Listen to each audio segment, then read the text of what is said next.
మా చిన్నోడితో భలే గమ్మత్తుగా ఉంటుంది. ఎంత త్వరగా అలుగుతాడో అంతే త్వరగా బౌన్స్ బ్యాక్ కూడా అయిపోతూ ఉంటాడు. గో గ్రీన్ క్యాంపెయిన్‌లో భాగంగా ఇద్దరు మొక్కలు తీసుకొని ఇంటికి వచ్చారు. పాపేమో హైబిస్కస్ తీసుకొస్తే వీడు మాత్రం ఫుల్ ఎక్సైట్‌మెంట్‌తో వచ్చి "మమ్మీ చూడు నేను నీకోసం రోజ్ ప్లాంట్ తీసుకొచ్చా" అని లెమన్ ప్లాంట్ చూపించాడు. "నాన్న ఇది లెమన్ ప్లాంట్ రా" అంటే "అవునా దీనికి ముళ్ళున్నాయని నేనేమో రోజ్ ప్లాంట్ అనుకున్నా మమ్మీ. నీకు రోజెస్ ఇవ్వచ్చు అని తీసుకొచ్చాను" అని చాలా అమాయకంగా చెప్పాడు. చెప్పి డిసప్పాయింటెడ్‌గా వెళ్ళి ఒక మూలన కూర్చున్నాడు.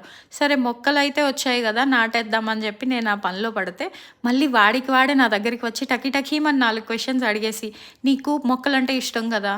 రోజ్ ప్లాంట్ అయితే ఏంటి? లెమన్ ప్లాంట్ అయితే ఏంటి? ఇంతకీ నువ్వు హ్యాపీగా ఉన్నావా లేదా?" అని ఇలా అడిగాడు.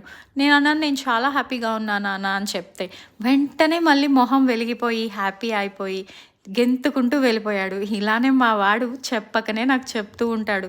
లేని దాని కోసం బాధపడడం కన్నా, మన దగ్గర ఉన్న వాటితో సంతోషంగా ఉండడం మంచిది అని.